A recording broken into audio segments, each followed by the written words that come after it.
7 skyrius. Po vandeniu. Šiandien anksti baigėme, dar visa diena prieš akis. Gal koralinio pasaulio įspūdžiui sustiprinti plaukiame panardyti po savus povandeninius miškus, pasiūlė Milena. Iki vieno nuostabaus rifo nuo mūsų maždaug valanda plaukti jachta. Šią pramogą jau buvau mums numačiusi, tik laukiau tinkamo meto. Būtinai puiku, palinksėjo galvos. Gal ir Mirjos grupę su vaikais pasiimsime kartu, pasiteiravo Lina. Žinoma, tai ir turėjau omeny. Vyresnieji vaikai galės kartu su suaugusiais patys panirti į nedidelį gylį, o mažosios mergaitės viską matys iš povandeninio laivelio, kurį esu nusamdžiusi visai dienai. Kad jau taip viskas buvo suplanuota, šurmulingam pulkui beliko skubiai susiruošti ir išplaukti erdvę specialiai šiai išvykai užsakyta 3 denių jachta. Ar galėsiu vairuoti laivą? Atkakliais maldavimais atakavo Rudolfą Takatas, Gridas, Pieras ir Tauras. Jie jį laikė grupės vadovu ir tikėjosi, kad Rudolfo leidimas bus svarbesnis už šalimai stovinčio Zedono. Tiesą pasakius, nelabai ten buvo ką valdyti. Jachta buvo visiškai automatizuota, kaip ir kitas to meto žemės, oro bei vandens transportas. Bet laikantis tradicijos, o ir dėl malonumo pačiam vairuoti jachtoje buvo įrengtas mechaninio valdymo įtaisas. Norint buvo galima nustatyti pusiau automatinį režimą, kuris kontroliavo, ar sukiodamas senovišką vairaratį plauki nustatyta kryptimi ir saugiu maršrutu. Berniukai jau turėjo praktikos, jos įgijo nedideliais kateriais plaukiodami aplink Ramybės salą, bet čia buvo visai kas kita. Šį daugiadenį laivą, kurį suaugusieji vadino jachta, galima buvo vaizduotis kaip karo laivą, o save stovinti prie vairo, kuris irgi buvo vadinamas įmantriu terminu šturvalas, admirolų, vedančių į mūšį visą eskadrilę. Juanai, Rudolfas šūktelėjo jachtos kapitoną, turiu tau 4 padėjėjus. Prie jų priėjo neaukštas liesas tamsaus gymio vyras. Guviomis akimis nužvelgė nekantriai jo atsakymo laukiančius berniukus ir plačiai išsišiepęs jiems atsakė: kapitonas pamainą priima. Žygiuojame į pietų žvaigždę. Supažindinsiu jus su išdėstymu, kad galėtumėte sklandžiai perdavinėti mano nurodymus, jei tokių turėsiu. Paskui pakilsime į kapitono kajutę viršutinėme denyje ir greitai išmoksime valdyti šią gražuolę. Dėl šiltų nutrūktgalvių kelionės metu rūpintis nereikės, tarė Rudolfas Zedonui. Zedonas pritariamai linktelėjo ir žvelgdamas į sodų pusę pasakė: Mirja ir Nastasija vėluoja, turbūt niekaip neišsirenka aprangos. Mirjos rūpestis buvo ne apranga, ne tik naro apranga, kuri jai atrodė nepadoriai apgludusi kūną. Niekada gyvenime nesu buvusi po vandeniu, nemoku plaukti ir neketinu tuo užsiimti šiandien, apsitempusi tą tamprią žuvies odą. Kategoriškai atsisakė keliauti Mirja. Negaliu visai dienai palikti savo sodo. O kas jam atsitiks? Tramdydama šypseną paklausė Nastasija. Mirjos adaptacijos procesas fizinėje realybėje Nastasijai priminė mažo vaiko ožius. Tai tas jai atrodė baugu, tai anas nepriimtina, tai dar kas nors neįprasta. Ar iš viso be jokių paaiškinimų netinkama. Tavo sodas, kaip ir visi žemės parkai ar sodai, puikiausiai išstovės ant salos paviršiaus be sodininkų priežiūros ir mėgausis retai jį aplankančią ramybę. Zuikiai, žiūrėk, visiškai nesijaudina, kad ketini visai dienai juos palikti. Drugeliai plasnoja virš gėlių žiedų kaip įprastai, o paukščių čiulbesyje nesigirdi rūpesčio gaidų. Tavo nardymo apranga, nors ir prigludusi prie kūno, yra spalvinga ir labai elegantiška, juk pripratai prie berankovių trumpų suknelių. Tai čia bus daug daugiau uždengto kūno. Plaukti beveik ir nereikia mokėti, nes būsi su specialia kauke ant veido, kuri tieks tau orą tiesiog iš vandens. Kostiumas valdomas mintimis. Tai labai paprasta ir patogu. Jis padės tau nugrimsti gilyn ir iškilt virš vandens.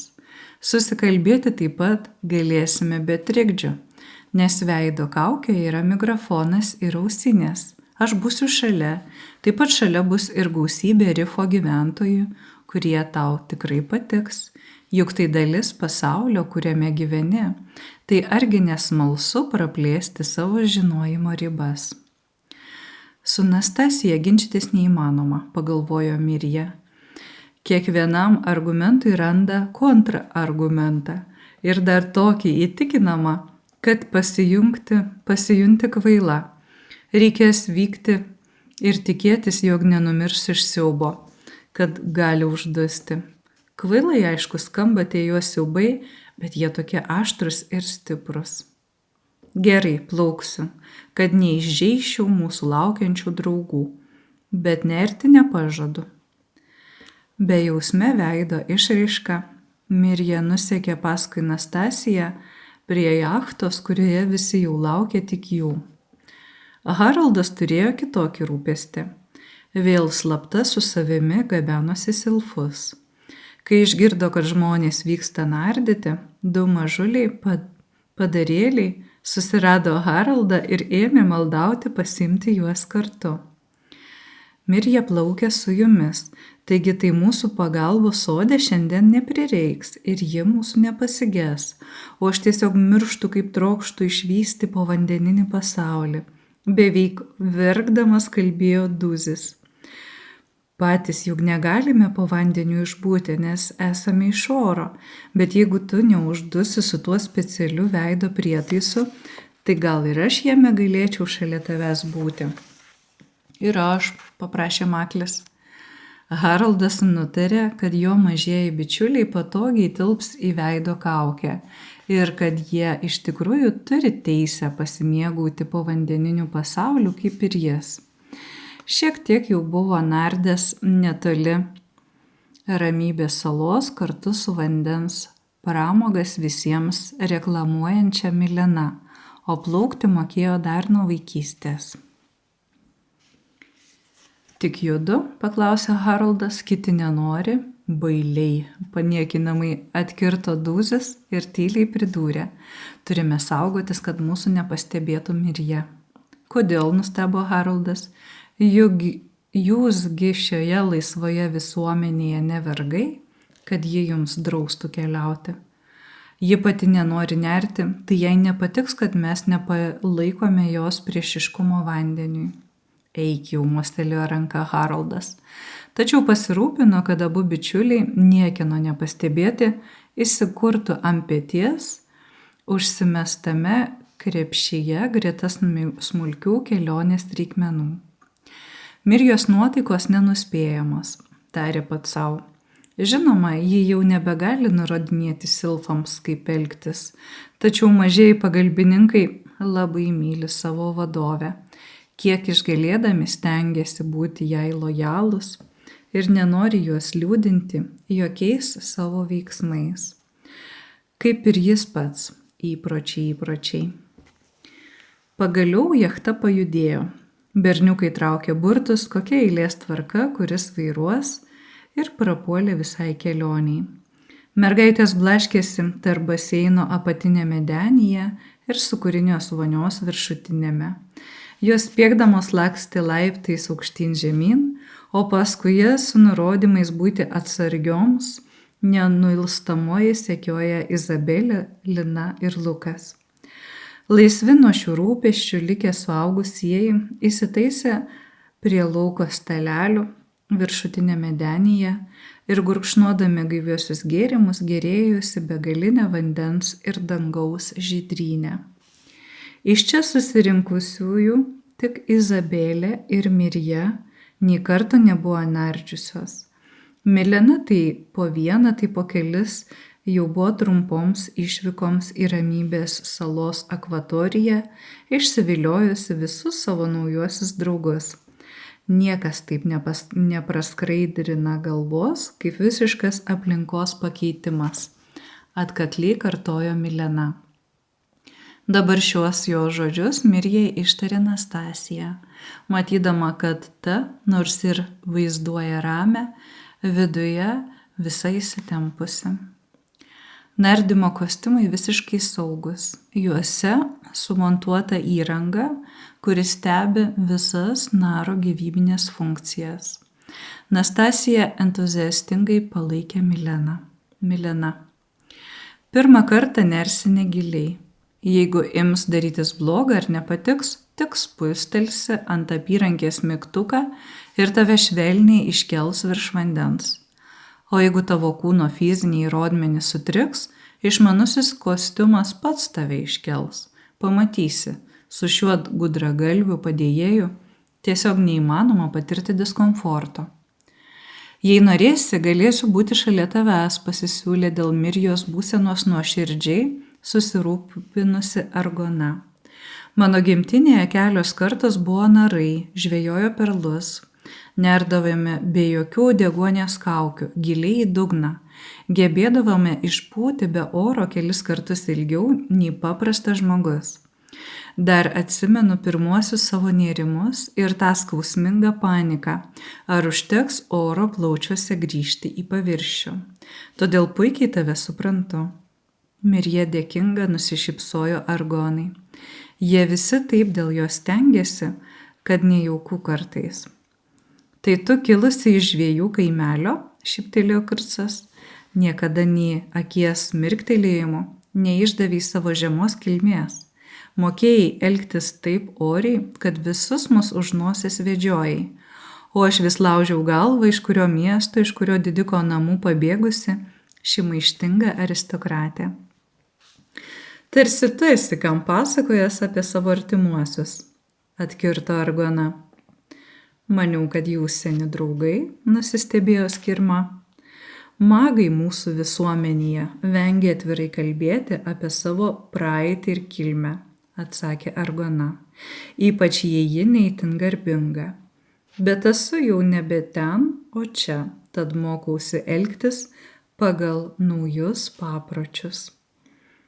Taip, mes neslapukaujame, patvirtino Milena, ir mielai pasakojame apie save viską, ko tik paklausėte. Manau, tai padeda pažinti vieniems kitus ir geriau sutarti. Ar tu taip nemanai? Tikėdamasi panašios išpažinties, paklausė Skirma Krco. Mano artimieji buvo nenarai ir tokios informacijos apie mano šeimą jums turės užtekti.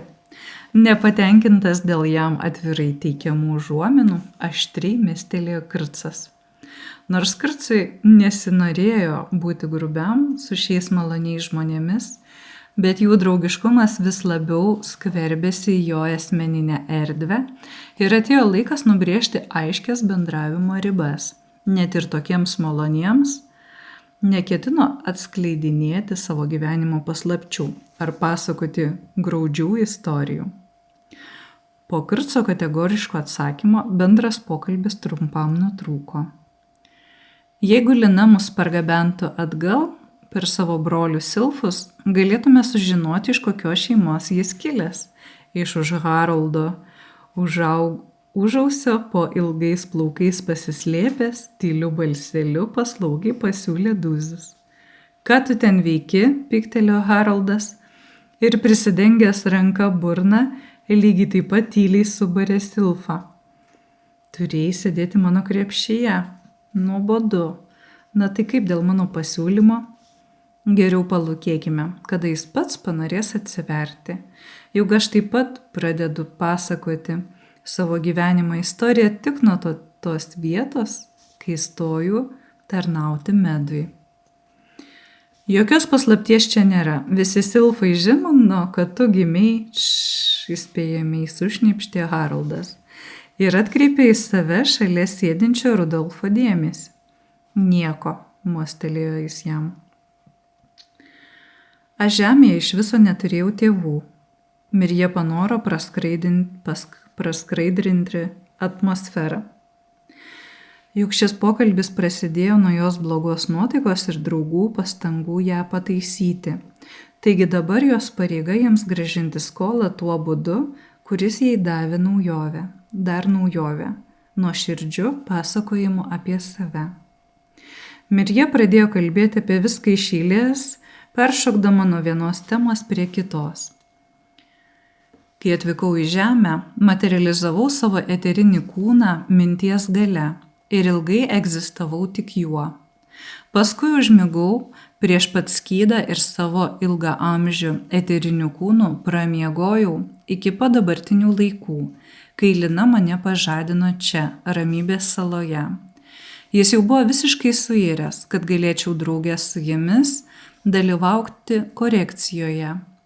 Trumpam pasinaudojau Linos fiziniu kūnu. Paskui, kai visi drauge įveikėme iš gyvybės energijos save sukūrusi vilką, apjungiau su juo savo sąmonę ir perėmiau jos eterinį pavidalą bei fizinį kūną, kuriame dabar ir gyvenu.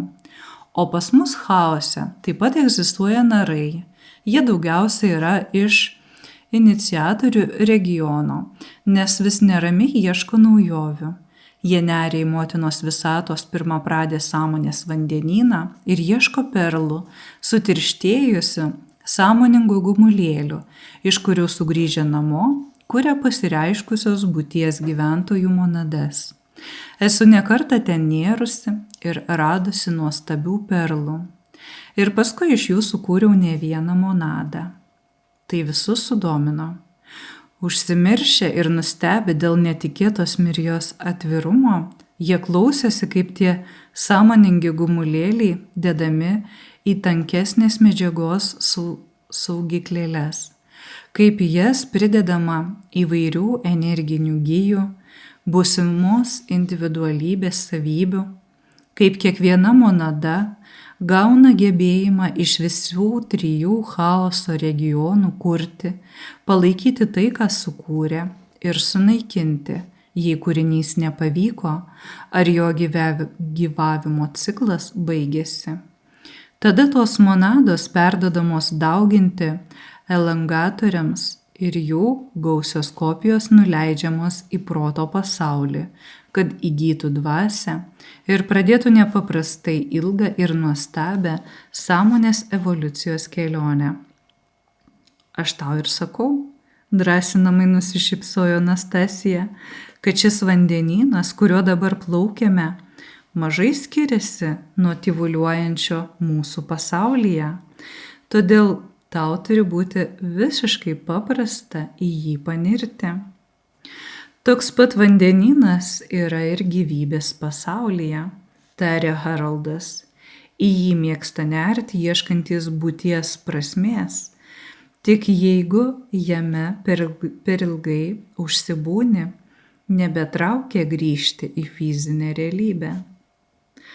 Taip, netikėtai prakalbo Antuanas, kuris kaip visada įdėmiai klausėsi, bet retai įsiterpdavo.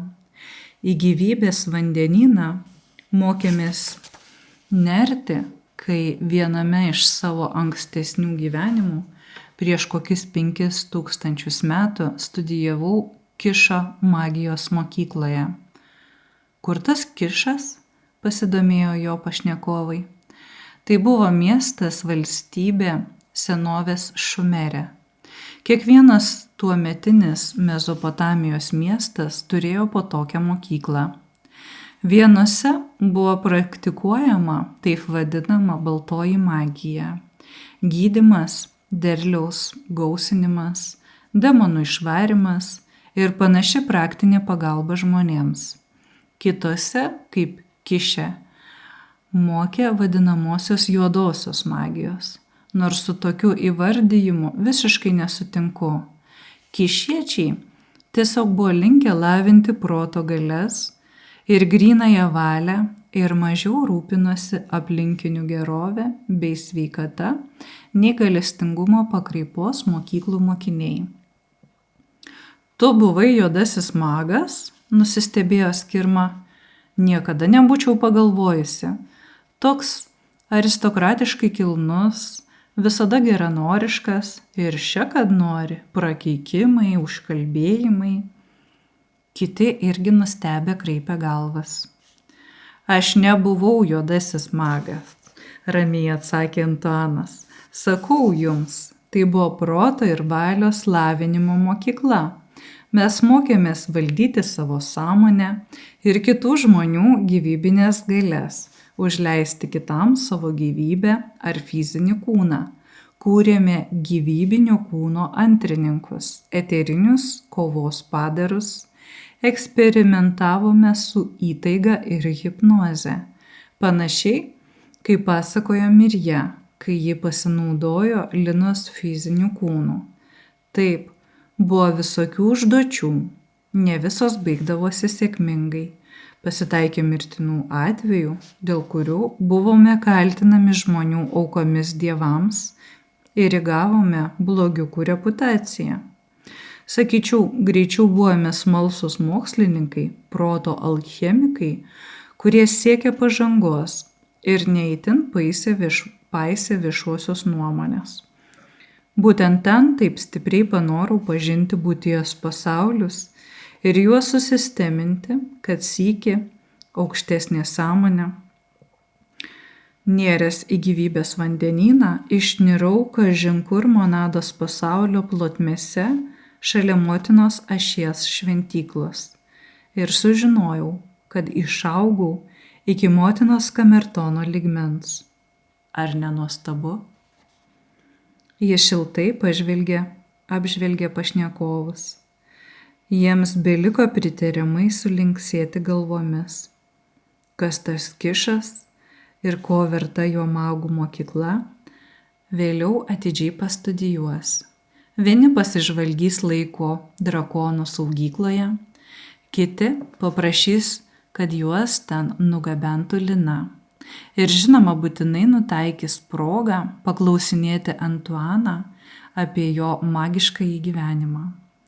Kurcas ir Haroldas mintise jau planavo, kaip prikalbinti jį išmėginti jėgas draugiškoje dvikovoje. Argonos pradėta atvirumo valandėlė tęsėsi. Po Antuano Milena panoro pasidalyti savo įspūdžiais, kaip ji pati pirmą kartą nėrė į analogišką motinos sąmonės vandenyną virš gyvybės pasaulio, plytinčiame proto pasaulyje. Kol kalbėjosi apie įvairių pasaulių vandenynus, net nepastebėjo, kaip atplaukė. Jachta sustojo, suaugusieji ir vyresnieji vaikai suskubo įsirangyti į spalvingus, išmaniuosius naro kostiumus. Izabelė ir pasisiūlius jai padėti Skirma su mažosiomis mergaitėmis sušoko į nedidelį povandeninį laivelį, kuris jas nugramzdino į kelių metrų gylį ir leido saugiai gėrėtis tuo pačiu gausiu povandeninės karalijos grožiu, kuriuo netoliese mėgavosi jų draugai. Jų aplankytas koralinis rifas, plytintis palei vieną iš nedidelių, vos kelis metrus virš jūros paviršiaus, iškilusių negyvenamų salelių, buvo nepalyginti gausesnis ir įspūdingesnis nei prie Ramybės salos. Tikrai buvo verta čia atvykti. Milena šią vietą pasirinko dar ir dėl to, kad joje turėjo ką veikti ir vos metrą kitą gilyn palei krantą panirę vaikai. Ir tolėliau nuo kranto į keliasdešimties metrų gylį smingančius koralinio miesto bokštus panorė ištyrinėti drąsiausiai suaugusieji. Mirjos baimė buvo visiškai nepagrįsta. netikėtai spalvingas koralinių statinių ir po juos nardančių geranoriškų žuvų pasaulis ją pakerėjo. Apsupta ryškiaspalvių žuvų bei kitų rifo gyventojų, ji pamiršo grėsmę uždusti ir nejučia leidosi vis giliau ir giliau. Ją žavėjo keistas kūno lengvumas. Ji judėjo vandenyje visiškai be jokių pastangų. Čia visai kitaip nei ant žemės, jokios skubos, jokio šurmulio ir ta spengianti tyla. Jeigu minties nurodymu atjungia radijo ryšį, per kurį sklinda draugų pokalbiai, staiga visiškai dingsta išorės garsai, lieka tik jos pačios kvėpavimas. Tai nauji, jaudinantis pojūčiai, o išorinė aplinka tokia gyva, ryški, nuolat kintanti, virpanti nuo jos judesių keliamų bangų. Kitaip nei paviršiuje, kur dauguma laukinių paukščių ir gyvūnų vengia žmogaus, čia vienos žuvys į atvykėlius paprasčiausiai nekreipia dėmesio, o kitos smalsiai sukasi aplink ir net baksnoja galvutėmis į jos kostiumą. Nori bendrauti, kviečia žaisti, tyrinėja. Štai dar viena ideali plotmė mano sodams kurti. Sušnibždėjo ji pati savo. Milena gerai sako, povandeninė ramybė puikiai tinka sielos terapijai, o gyvybės pasaulio archetipai gali įgauti ne tik mano pamiltų zuikių formą, tačiau ir šių nuostabių spalvingų žuvų, krabų ir vėžlių. Tu buvai teisi, be reikalo atsikalbinėjau. Nastasija, girdėdama ją per garso ryšį, tik nusišypsojo ir taktiškai nutylėjo tą įkyrę ir erzinančią frazę, o ką aš tau sakiau, kuri šiuo atveju būtų ypač dėrėjusi. Mirja čia pat ėmėsi išbandyti idėją savo sodus perkelti po vandeniu. Iš gyvybės energijų sukūrė porą mažų baltų delfinų ir nusiuntė juos linksminti mažųjų mergaičių. Nors ir negalėjo su jais susikalbėti ar jų paliesti, iš savo povandeninio laivelio Izabelė, Karolina, Felicija ir Liucija laimingos gražėjosi linksmais naujais draugais, kurie draugiškai šypsodamiesi sukiojasi aplink, gaudė vienas kitą ir demonstravo žiūrovėms savo išradingus kūlversčius. Tave vadinsiu šypsenėle. Prisiplojusi nosimi prie stiklinio dugno, Izabelė paaiškino vienam delfinui. O tavo draugas bus sukutis, gerai? Ar atplauksite manęs aplankyti į Ramybės salą? Supažindinsiu jūs su Puke ir Piene. Lyg ją girdėdami, delfinai sulinksėjo galvomis ir dar linksmiau sušurmuliavo aplink laivelį. Mirja, patenkinta pirmąją sėkmę, įsijautė minties gale kurti naujuosius vandens gyventojus. Įdėmiai apsidairiusi aplink, ji ėmė regimus vaizdus kopijuoti iš gyvybinių energijų gijų.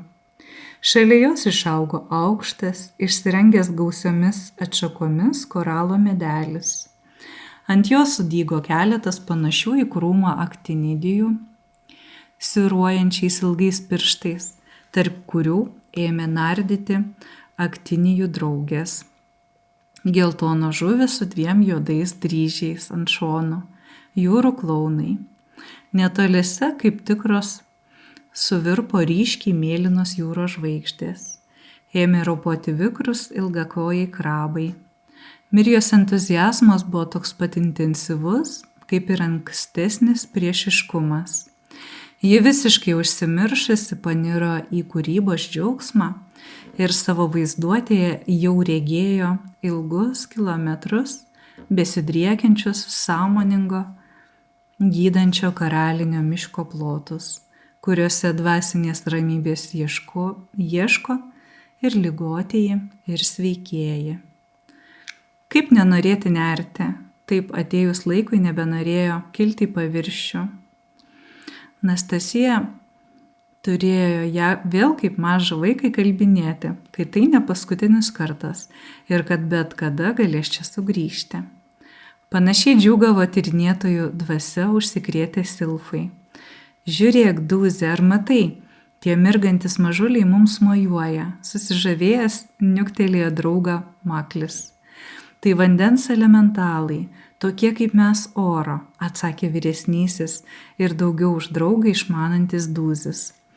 Jis kaip pašėlęs ėmė mojuoti mirguliams anapus Haroldo veidą dengančios kaukės. Ei, Dūzi, tu man šmėžuoji akise, sumurmėjo Haroldas ir pirštų krumpliais pastukseno į veido kaukę, kad apramintų silfą. Kas nutiko? Ar darosi bloga? Mažieji draugai jam telepatiškai papasakojo apie vandens elementalus ir mėgino juos parodyti, bet Haroldas matė tik saulės šviesoje raibuliuojantį vandenį. Neįtin įsiklausydami į Haroldo prašymus, netrukdyti jam grožėtis povandeniniu gyvenimu, silfai energingais mostais užmezgė ryšį su savo vandeniniais kolegomis. Kol suirzęs Haroldas grasino išmesti juos į paviršių, neįtin paisydamas, kad bus pastebėti Mirjos, orinukai spėjo mintimis sutarti su vandeninukais, kaip be pagalbos iš pašalies galės bendrauti ateityje. Nes tie žmonės tokie nekantrus, pasiguodė Dūzis savo naujiems pažįstamiems anapus kaukės, vien apie save galvoja. Ar gana su malonumu prisiminė jaunystę ir niro vis gilyn ir gilyn, kol ją apgaubė jauki tamsa. Anksčiau iki čia būtų sugebėjusi nusileisti be jokios pagalbos. Dabar reikia pripažinti, atpratęs organizmas nebesugebėtų taip ilgai išbūti be oro. Tačiau įgūdžiai vėl sujudo ir ragino ją išmėginti save. Reikės dažniau čia atplaukti laisvomis popietėmis ir pamėginti nerti gilyn vien savo jėgomis. Nuo jos mažai atsiliko Kurcas, Haroldas ir Lukas. Jo mergaitės prižiūrėjo Skirma, kuri jas mokė naujų dainelių apie žuvytės. Taigi šį kartą jis galėjo ramiai skirti laiko tik savo. Kai buvęs jūreivis, Lukas mokėjo plaukti ir nardyti neblogiau už Argoną. Jam buvo tekę gelbėtis iš sudužusio laivo, tada liko gyvas tik todėl, kad buvo ištvermingas. Laisvalaikiu jūreiviai rengdavo varžybas, kas greičiau nuplauks iki kranto ar laivo, ar iš dugno ištrauks specialiai numestą prizą. Jam, kaip ir Argonai, šis pasiplaukėjimas priminė jaunystės dienas, kai naivus ir atkaklus tikėjo savo kuriama ateitimi ir svajojo apie Ameliją. Lukas nusipurtė ir paskubėjo išmesti iš galvos nostalgiškas mintis. Jis yra dabar ir čia, jam patinka ir aplinka, ir jį supanti žmonės, ir jų veikla. Jis nesigaili to, kas įvyko, ir mokosi gyventi dabartinėme laike. Lina, Antuanas, Zedonas ir Milena negalėjo atsipalaiduoti ir mėgautis vaizdais, nes budriai stebėjo vyresniuosius vaikus. Zedono ir Milenos anūkai tik ir taikėsi pasprukti gilųjį nuolydį paskui Kurcą su Haroldu. Jie jautėsi įžeisti, kad turi pleškentis paviršiuje su jaunesniais vaikais. Senelė, mes po vandeniu nebe pirmą kartą, irzo Audra. Leisk panirti giliau. Gerbkite tuos savo draugus, kurie dar nepajėgė sekti paskui jūs, ramiai atsakė Milena. Senelė, mes galime kartu su tavim plaukti paskui Kurcą, štai kaip giliai jis paniro, įkalbinėjo Zedoną Takatas. Man gėda būti viename lygyje su Tauru ir Pieru, juk esu už juos vyresnis. Atsižvelgdamas į karališkąjį anūkų orumą, Zedonas leidosi į kompromisą ir paniro su jais keliais metrais giliau, bet tuomet Prasidėjo Tauro ir Piero dėjonės, lydimos argumentų, kad jie nedaug jaunesni už tą katą ir jų orumą taip pat žeidžia tokia diskriminacija.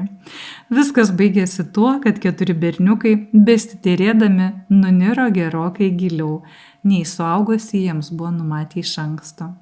Juos taip pat atsekė Silva ir Audra, teisėtai nurodžiusios Milenai, kad joms nebuvo leidžiama plaukti gilyn tik dėl tų vaikų, kurie jas jau ir aplenkė. Nors ir baiminusi dėl vaikų saugumo, tėvai ir seneliai paslapčia džiaugiasi. Juk kuo giliau, tuo gausesnė žuvų įvairovė, tuo paslaptingesni koraliniai tuneliai, iš kurių galėjai laukti išnyrant keisčiausių padarų. Pavyzdžiui, pasitaikė keli stambūs vėžliai. Jie tamsiomis akimis įdėmiai ėmė tyrinėti naujuosius savo pasaulio lankytojus ir niekiek nebijojo prisileisti jų arčiau. Ar čia nėra krokodilų, pajuokavo Lina, turėdama omenyje jų lankytosios planetos gyventojus. Ne, jūriniai krokodilai laikosi gerokai piečiau nuo čia, nuramino Milena. Nebūčiau jūsų pasikvietusi, jei būčiau įtarusi, kad galite tapti tų rajūnų pietumis. Po kelių valandų, jau pavakarį, visi nenoromis išniro. Pavaikščiojo po gretimą salą, pasigėrėjo jos laukinių grožių. Vakarienė stipriai praalkusių keliautojų laukė jachtoje, grįžtant namo. Įspūdžių buvo tiek, kad ir vaikai, ir suaugusieji visi kalbėjo vienu metu ir nelabai jaudinosi, kad jų nesiklausoma. Rytoj nebebus sunku susitapatinti su koraliečiais, atsisveikindama nakčiai, Lina tarė Milenai. Panašiai galvojo ir kiti pavargę projekto dalyviai.